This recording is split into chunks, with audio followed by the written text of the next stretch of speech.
زمان جان لے حیدر کی ذوالفقار ہوں میں، ہر ایک جری میرے جوہر کا مدح خوان رہا، میری امان سے جو نکلا وہ بے امان رہا۔ بسم اللہ الرحمن الرحیم۔ اللہم اجل ولیک الفرج وعافیت والنصر، اللہم اجعلنی من انصارہ وآوانک ومستشدین بین یدیک۔ برادران عزیز، عاشقان و شیفتگان حضرت ابا عبداللہ الحسین، کل آپ کی پاک اور مقدس بارگاہ میں نے کچھ نایاب اور کچھ ناب چیزیں آپ کی خدمت اقدس میں عرض کی تھیں، اور اس کا اصل موضوع تھا آفات زبان کے عنوان سے۔ آفات زبان کے عنوان سے میں نے کچھ چیزوں کو بیان کیا، اور انشاءاللہ مجھے یقین ہے کہ پروردگار ہمیں توفیق عطا فرما کہ جو چیزیں ہم نے مومنین کی پاک اور مقدس بارگاہ میں عرض کی ہیں اور آپ کے پاک اور مقدس اذہان اور طیب و طاہر قلوب کے نظر کی، پروردگار ہمیں خود ان باتوں پہ عمل کرنے کی توفیق عطا فرما۔ برادران عزیز، در حقیقت جو کچھ ہم بیان کر رہے ہیں اس مختصر وقت کے اندر، خدا جانتا ہے وہ انتہائی عمیق اور وسیع ترین موضوعات ہیں۔ چونکہ تنگی وقت ہے اور تنگی دامان ہے، لہٰذا ہم مکمل طور پر ان تمام حقائق کو، ان تمام علمی نظری عملی چیزوں کو بیان کرنے سے قاصر ہیں، لیکن جو کچھ فرصت کے اوقات ہمارے پاس موجود ہیں، ہم اپنی استطاعت و صلاحیت کے مطابق چند چیزوں کو آپ کے قلب اطہار کے سپرد کرتے ہیں، ذہن اقدس کے سپرد کرتے ہیں۔ امید ہے کہ انشاءاللہ یہ گزارشات آپ کے قلب اطہار میں خدا کے نور، خدا کی قربت اور حصول محبت الہی کے لیے کارگر ثابت ہوں گی۔ عزیزان گرامی، کل میں نے آپ کی خدمت میں ایک جملہ عرض کیا تھا کہ ہر متکلم کا کلام در حقیقت اس کی روح کا عکاس ہے۔ اگر روح متدین ہے، مومنانہ صفات کی حامل ہے، اللہ کے نور سے مزین ہے، اور اللہ کی پاک اور الہی صفات اس کے اندر موجود ہیں، یاد رکھیں کہ جب انسان کلام کرتا ہے تو یہ کلام اس کی شخصیت کا آئینہ دار ہے۔ یہ زبان بتاتی ہے کہ اس کے قلب کی حرکت کیا ہے، اس کی روح کے درجات و اس کی روح کے اندر کیا کشش اہل بیت علیہ السلام، یہ کشش ربانی موجود ہے اس کے اندر۔ جان لو کہ ہر کلام اپنے متکلم کو متنبع کر رہا ہوتا ہے، اور ہر کلام کرنے والا اپنی شناخت کو، اپنی حقیقت کو ظاہر کر رہا ہوتا ہے۔ کل میں نے عرض کیا تھا آپ کی خدمت میں کہ اگر زبان کی سختی اور بد زبانی انسان کے وجود سے ختم ہو جائے، بہت سارا سکون و قرار و طمانینت، بہت ساری عظمتیں، کرامتیں اور بہت ساری مشکلات اور مصائب سے انسان کو نجات مل جائے گی۔ کل میں نے آپ کی خدمت میں عرض کیا تھا کہ اگر یہ بد زبانی ختم ہو جائے اور اگر یہ زبان کی سختی ختم ہو جائے تو بہت سی ایسی عظمتیں کہ جن کا حصول انسان کے لیے سہل اور آسان ہے۔ بد زبانی کی سب سے بڑی مصیبت یہ ہے، ہر وہ بد زبان، ہر وہ بدگو کہ جو بد کلامی کے ساتھ اپنے آپ کو پیش کر رہا ہے اور یہ ظاہر کر رہا ہے کہ جیسے کہ وہ بہت متدین اور سلیم اور رشید انسان ہے، لیکن اس کے کلام کی حقیقت اس کے وجود کو ظاہر کر رہی ہے۔ کیونکہ اگر قلب نورانی نہ ہو تو کلام نورانی نہیں ہو سکتا، اگر ذہن منتشر ہو تو کلام منتشر ہوتا ہے، اگر ذہن واقعی سکون و قرار و طمانینت کی حالت میں ہے تو آپ یقین کریں کلام کے اندر وہی طمانینت جلوگر ہو جائے گی۔ میں نے آپ کی خدمت میں کل چیزیں عرض کی تھیں کہ یہ بد زبانی اور جسارت، توہین اور تکذیب نہ فقط یہ کہ انسان کے لیے بہت ساری مشکلات اور مصائب اور پریشانیوں کو کھڑا کرتی ہے، انسان کی شخصیت سقوط کر جاتی ہے، انسان اپنے مقام و مراتب سے گر جاتا ہے، انسان مقام اعتبار سے نیچے آ جاتا ہے، انسان صحت مقام سے گر جاتا ہے۔ اس کی توہین اور تکذیب اس کے لیے مسلمات میں سے شمار ہوتی ہے۔ اگر کوئی انسان اپنی زبان کی محافظت نہ کرے اور اپنی زبان کی حفاظت نہ کرے تو یہی زبان بالآخر انسان کے وجود کو شیطان کی چراگاہ میں لے جاتی ہے۔ پھر انسان کا شرف، کمال، معنویت، احساس ذمہ داری اور ہر وہ کمالات کے جو ایک رشید اور سعید انسان کے اندر ہونے چاہیے، شیطان کیا کرتا ہے؟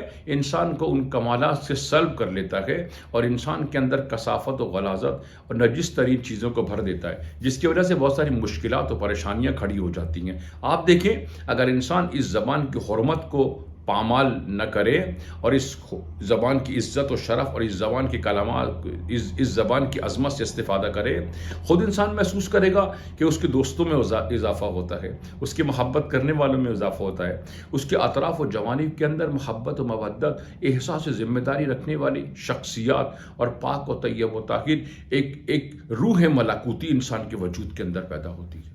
یعنی واقعاً اگر انسان بد زبان ہو تو کیا ہوگا، اس کی روح کے اندر ایک تاثیر ختم ہو جائے گی، اس کی روح کے اندر تراوت قلبی اور اس کے چہرے کے اوپر تازگی ہمیشہ کے لیے رخصت ہو جائے گی۔ یہی بد زبانی انسان کو محرموں کے درمیان نامحرم کر دیتی ہے، انسان اپنے بچوں کے درمیان، اپنے بہن بھائیوں کے درمیان، اپنے دوستوں کے درمیان، اپنے پاک اور محبت کرنے والے لوگوں کے درمیان اجنبی ہو جاتا ہے۔ کیوں کہ لوگ اس آدمی سے بھاگتے ہیں، دوڑتے ہیں، اس آدمی کو پسند نہیں کرتے جس کی زبان کانٹے دار ہو، جس کی زبان کے اندر توہین و تکذیب ہو، جس کی زبانیں حد اعتدال سے خارج ہو چکی ہوں، جس کی زبانیں راہ مستقیم کو چھوڑ چکی ہوں، جس کی زبان کے ذریعے انسان کی قدر و قیمت میں اضافہ نہ ہو۔ یہ بد زبانی بلا آخر انسان کو اس مقام تک لے جاتی ہے کہ انسان حقائق کا انکار کرنے لگتا ہے۔ یہ انکار حقائق یہ زبان کی حماقت و بے وقوفیوں کی وجہ سے پیدا ہوتا ہے۔ جب انسان حقائق کا انکار کرتا ہے وہ در حقیقت کار دینیہ کا انکار کر دیتا ہے۔ عقل، دانائی، حرمت انسان، شرف انسان، اقدار انسانی اور ان تمام عظمتوں کا منکر ہو جاتا ہے۔ پھر یہاں پہ ٹھہرتا نہیں ہے، بالآخر وہ انبیاء کے پاک اور مقدس کلام کو منکر ہو جاتا ہے۔ وہ انکار اس کے وجود کے اندر پیوستہ ہو جاتا ہے۔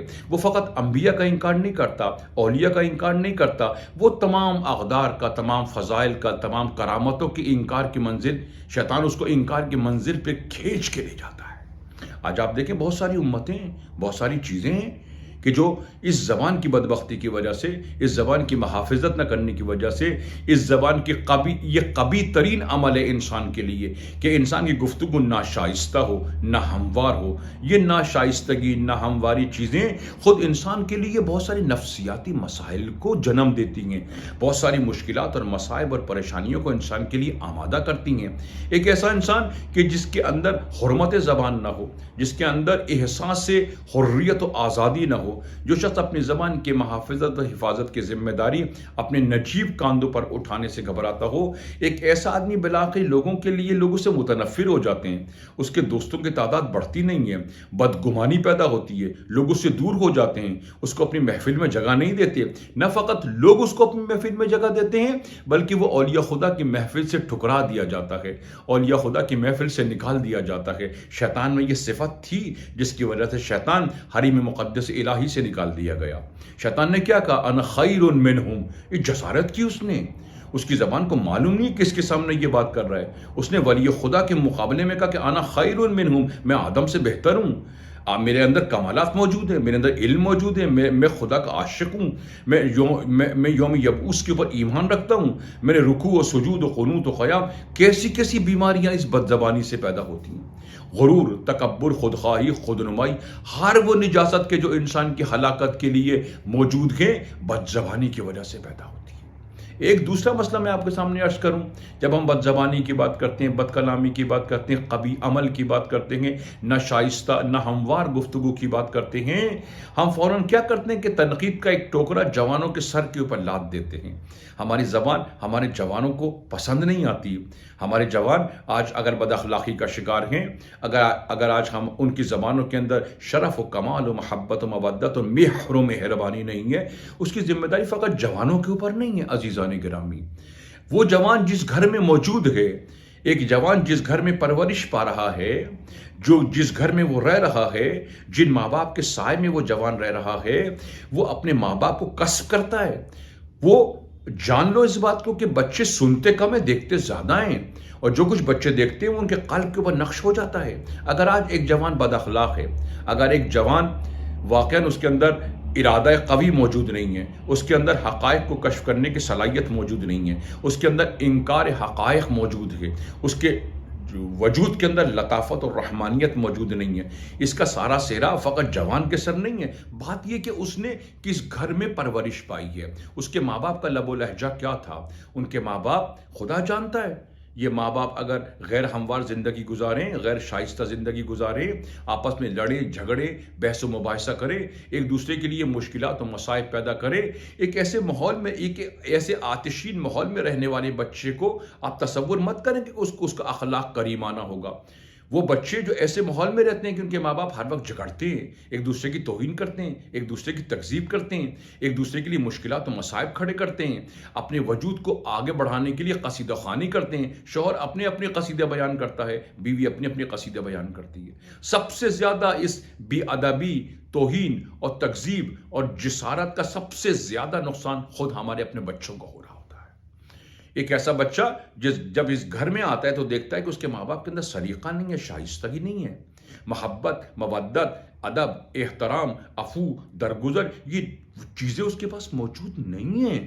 وہ جب اس ماحول میں پرورش پائے گا، اس کو کیا پتا کہ عفو و درگزر کیا چیز ہے، صبر و تحمل کیا چیز ہے، عقل و دانائی کیا چیز ہے، ایک دوسرے کا احترام کیا چیز ہے۔ جب وہ ایک ایسے ماحول میں پرورش پائے گا، آپ تصور نہیں کریں کہ ایک انسان استبل میں زندگی گزارے اور اس کے تمام اوصاف، کمالات، اس کی عادات و اطفار، اس کے اندر انسانی حرمت اور انسانی کمالات پیدا ہوں گے۔ نہ، جو انسان استبل میں زندگی گزارتا ہے، وہ بچے کے جن کے گھروں کا ماحول جانوروں والا ہے، حیوانوں والا ہے، کہ وہاں کسی کی عزت محفوظ نہیں ہے، کسی کا شرف محفوظ نہیں ہے، کسی کے پاس کوئی راہ محبت مودت نہیں ہے، وہ مہر و مہربانی نہیں ہے، وہ ہمیشہ تلخ باتیں، ہمیشہ بحث و مباحثہ ہے، ہمیشہ طنز کے تیر اور طنزیہ زبان کے ذریعے بات ہوتی ہے۔ بچے جب ایک ایسے ماحول میں رہتے ہیں تو ان میں نفسیاتی امراض پیدا ہو جاتے ہیں، ان کے اندر حقائق کو دیکھنے کی صلاحیت ختم ہو جاتی ہے، ان کے وجود کے اندر خدا سے محبت و مودت پیدا نہیں ہوتی، وہ بدظن ہو جاتے ہیں۔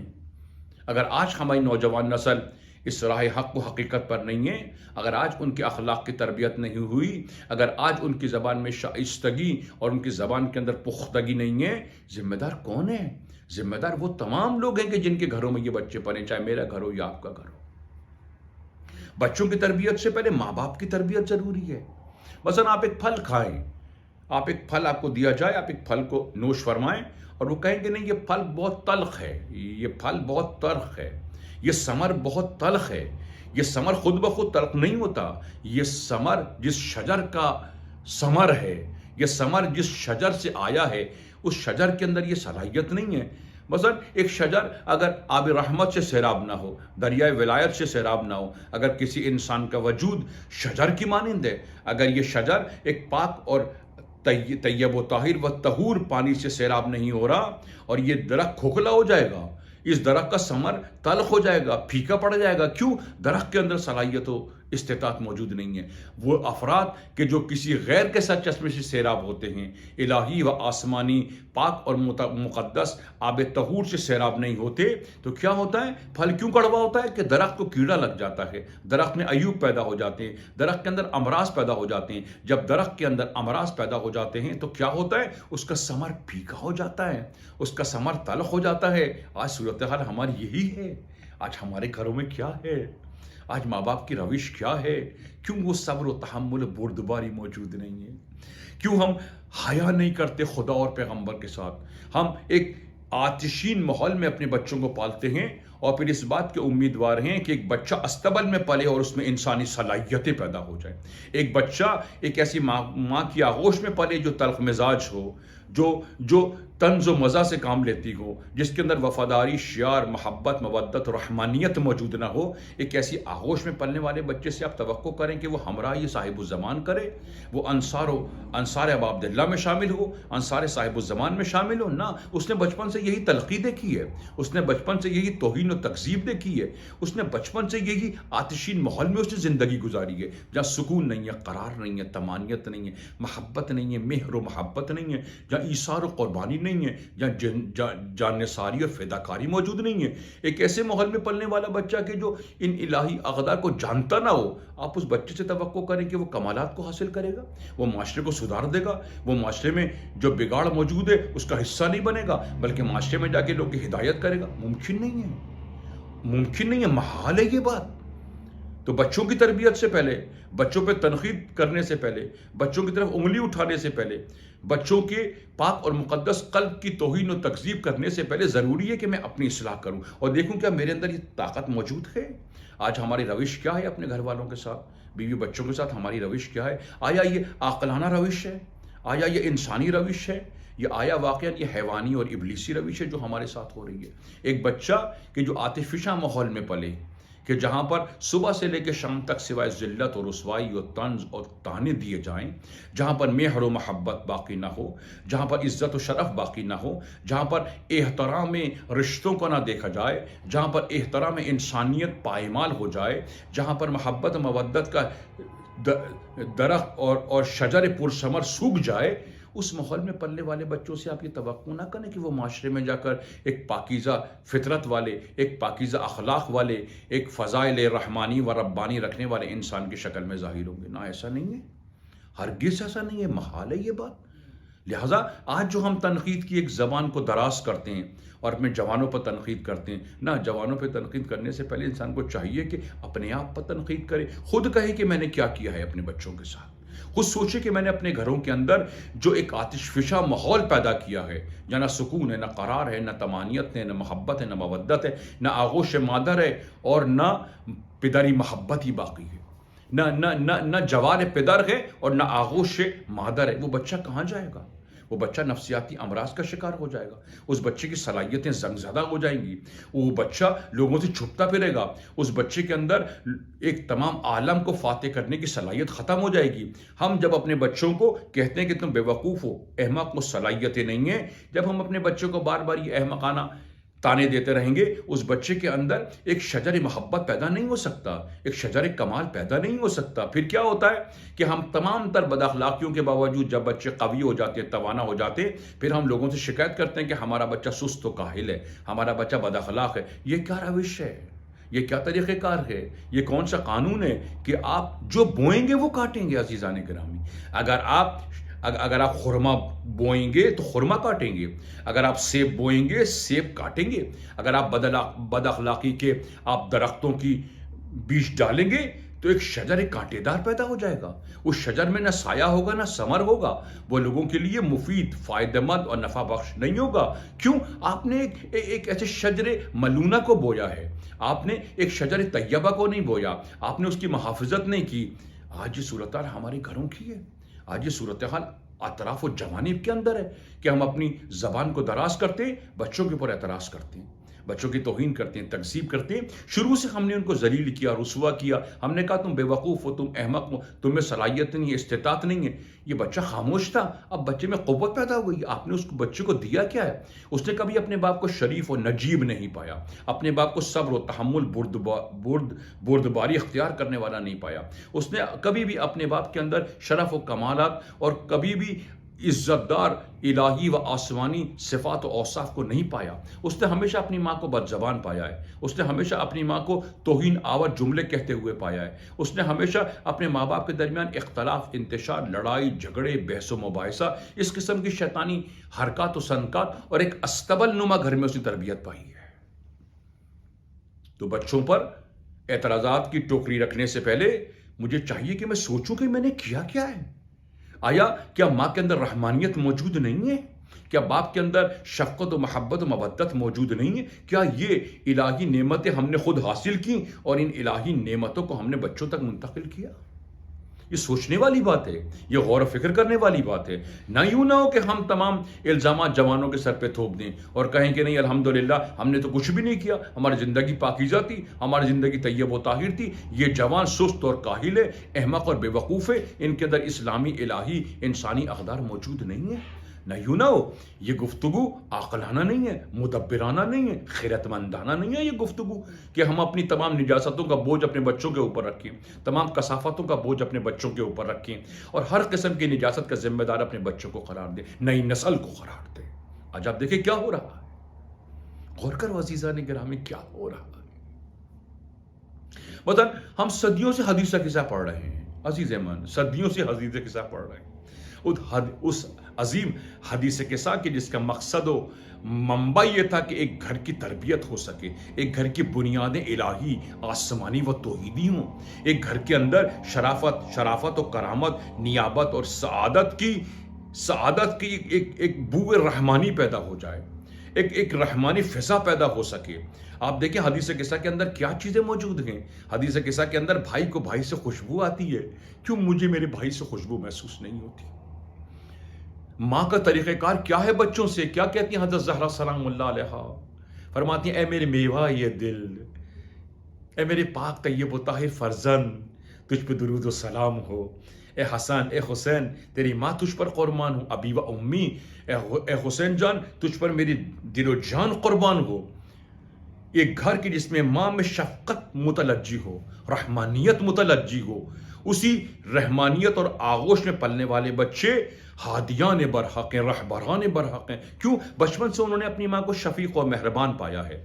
ہمیشہ یہ ماں رکوع و سجود و قنوت و قیام، دعا اور مناجات میں رہی ہے. ہمیشہ یہ ماں شدید ترین مشکلات کے باوجود بھی ایثار و قربانی اور عالی ترین اعمال کو انجام دیتی رہی ہے.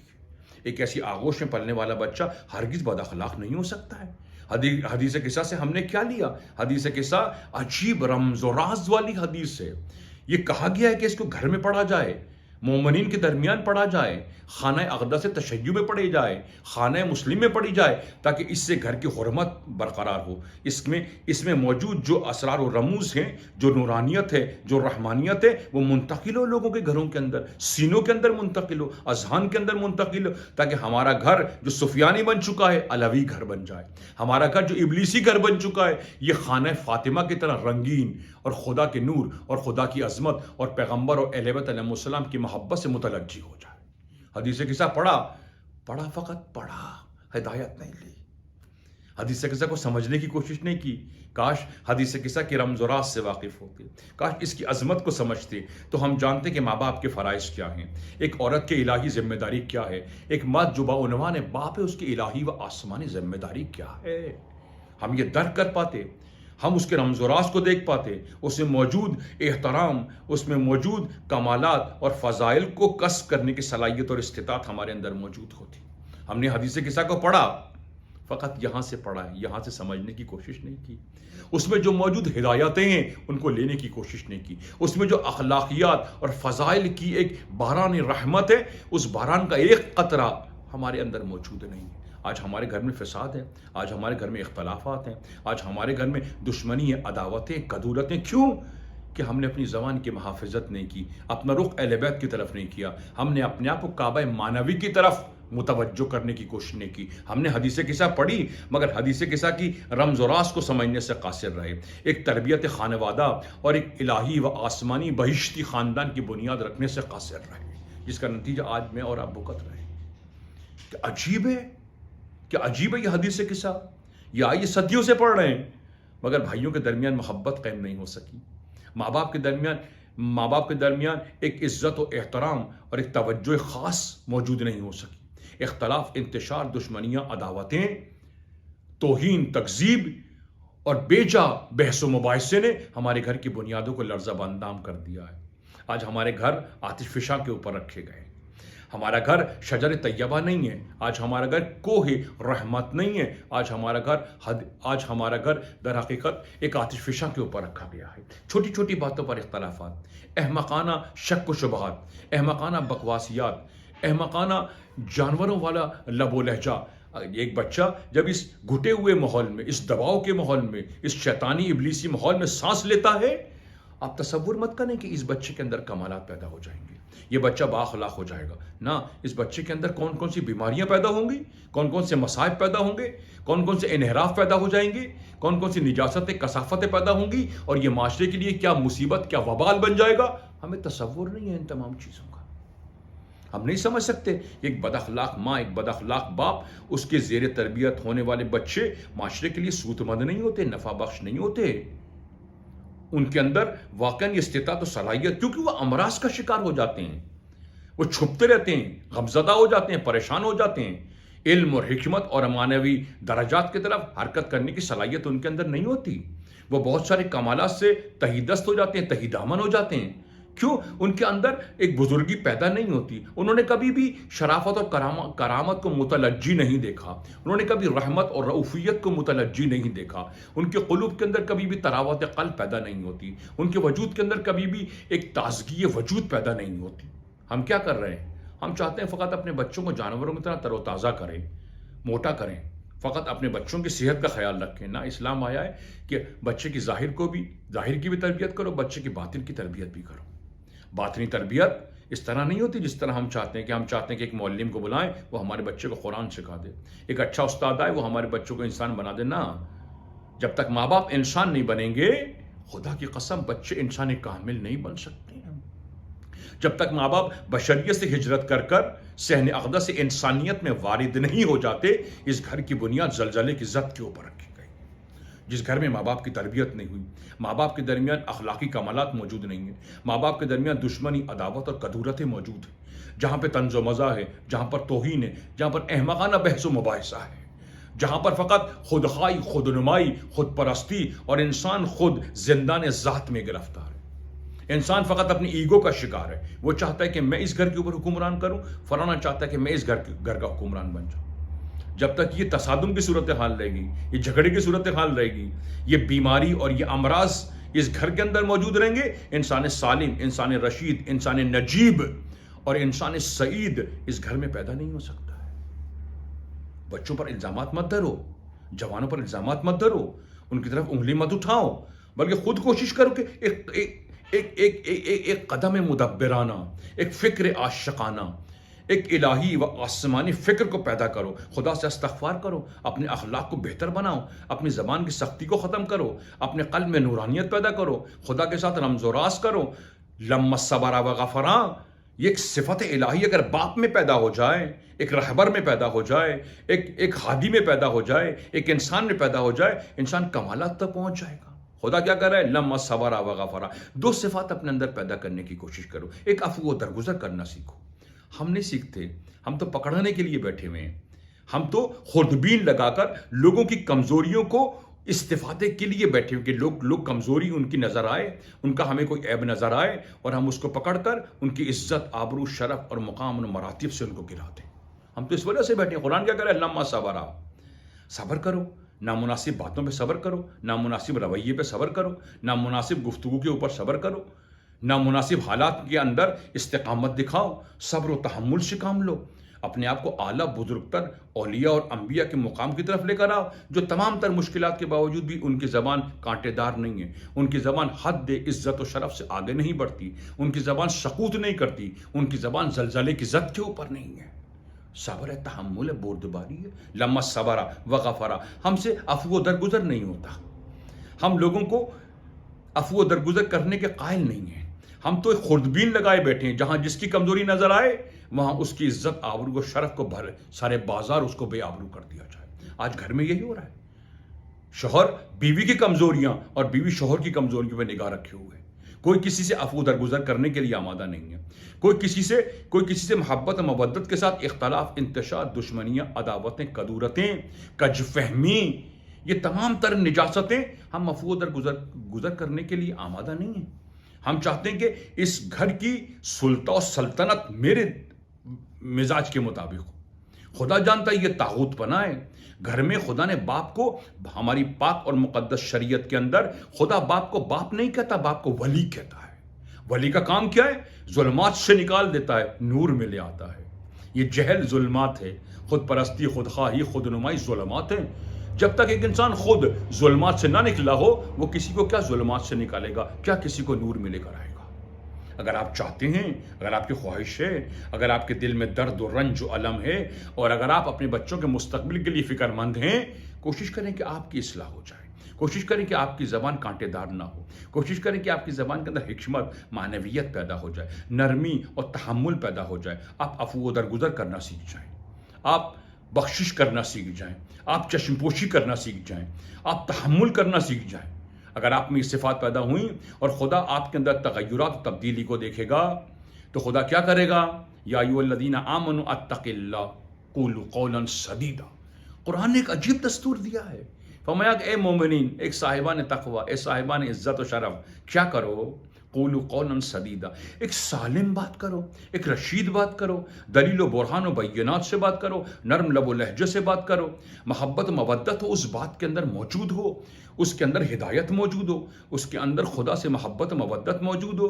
یا ایھا الذین آمنوا اتقوا اللہ قولوا قولا سدیدا، اگر تم نے بات کو سلیم بات کہی، رشید بات کہی، سعادت مند والی زبان سے تم نے گفتگو کرنی شروع کی، اس میں طنز نہ ہو، کانٹے دار زبان نہ ہو، توہین نہ ہو، تکذیب نہ ہو، انحراف نہ ہو، ذاتی خود پرستی، خود خواہی، خود نمائی جیسی نجاستیں اس بات کے اندر موجود نہ ہو، تو خدا کیا کرے گا؟ یا ایھا الذین آمنوا اتقوا اللہ قولوا قولا سدیدا لیصلح لکم اعمالکم، خدا کیا کرے گا؟ تمہاری بے وقوفیوں سے، حماقتوں سے، جہل اور کفر اور انکار حقائق سے خدا کیا کرے گا؟ عفو و درگزر کرنا شروع کر دے گا۔ خدا کیا کرے گا؟ جو تمہاری سے بے وقوفیاں، حماقتیں ہو چکی ہیں، خدا آہستہ آہستہ ان الحسنات یذھبون السیئات، خدا کیا کرے گا کہ جب تمہارے قلب کو پاکیزہ دیکھے گا، تمہاری نیت کو خالص دیکھے گا، تمہارے وجود کے اندر اخلاص کو متلجی دیکھے گا، تو خدا کیا کرے گا؟ از غیب سے تمہارے لیے مغفرت اور رحمت کے تحفے روانہ کرے گا۔ پھر جو تم کر چکے ہو بے وقوفیاں، حماقتیں، جہالتیں، خدا عفو و درگزر کر دے گا۔ تمہارے بچوں کے قلب کے اندر خدا محبت اہل بیت کی ایک شمع روشن کرے گا۔ تمہارے بچوں کی خدا از غیب سے اپنے ملائک، مقربین، اولیاء کے ذریعے ان کی تربیت کرنا شروع کرے گا۔ پھر کیا کرے گا خدا کیا کرے گا؟ جب خدا تمہیں دیکھے گا کہ تم ہدایت کی طرف گامزن ہو، تم محبت کی طرف گامزن ہو، تمہارے اندر استغفار حقیقی ہے، تمہارے اندر ندامت حقیقی ہے، تم پشیمان اور پریشان ہو اپنی گزشتہ اموال، اپنے گزشتہ حرکات و سنکات کی وجہ سے، گزشتہ جو تم نے اعمال انجام دیے ہیں، جو تم نے افعال انجام دیے ہیں، خدا جب محسوس کرے گا کہ تمہارے اندر ندامت اور شرمندگی ہے، اور ایک ندامت کے آنسو تمہارے سرخ رخسار کے اوپر بہہ رہے ہیں، خدا کیا کرے گا؟ یغفر لکم ذنوبکم، خدا تمہیں استغفار کرے گا، تم پر رحمت نازل کرے گا، تمہارے گھر کو خدا حضرت زہرا کے گھر کی شبیہ قرار دے گا، تمہارے اندر محبت و مودت پیدا کرے گا، خدا تمہارے قلب کے اوپر سکون و قرار و طمانینت کو نازل کرے گا، خدا تم سے عفو و درگزر کرے گا، کیونکہ خدا اپنے بندوں سے محبت کرتا ہے۔ جب تمہارے اندر یہ تبدیلیاں پیدا ہوں گی تو خدا کیا کرے گا؟ تمہاری اولاد کو بھی راہ صدق و صداقت کے اوپر لگا دے گا، راہ عزت و شرف کے اوپر لگا دے گا، پھر ان میں یہ استطاعت و صلاحیت پیدا ہو جائے گی کہ وہ صاحب الزمان کے لشکر میں صف اول میں شامل ہونا شروع ہو جائے گی۔ پروردگارا ہمارے وجود کی اصلاح فرما دے، ہماری زبان کی، ہمارے وجود کی، ہمارے عقل کی، ہمارے پورے وجود کو پروردگارا محبت اہل بیت کے پاک اور مقدس وجود سے مزین کر دے۔ پروردگارا صاحب الزمان کی ظہور میں تعجیل فرما، اس سے پہلے کہ صاحب آئیں، پروردگار میری زبان کو پاک کر دے، میرے وجود کو پاک کر دے، تاکہ صاحب الزمان سے میرا عشق حقیقی ہو جائے، صاحب الزمان سے میری محبت حقیقی ہو جائے، میں خود اور اپنی پوری نسل طیب و طاہر کے ذریعے صاحب الزمان کی حمایت و نصرت کروں۔ السلام علیکم ورحمۃ اللہ وبرکاتہ۔ ہر ایک جری میرے جوہر کا مدح خوان رہا، میری امان سے جو نکلا وہ بے امان رہا۔ میں زمان جان لے حیدر کی ذوالفقار ہوں میں، ہر ایک جری میرے جوہر کا مدح خوان رہا، میری امان سے جو نکلا وہ بے امان رہا۔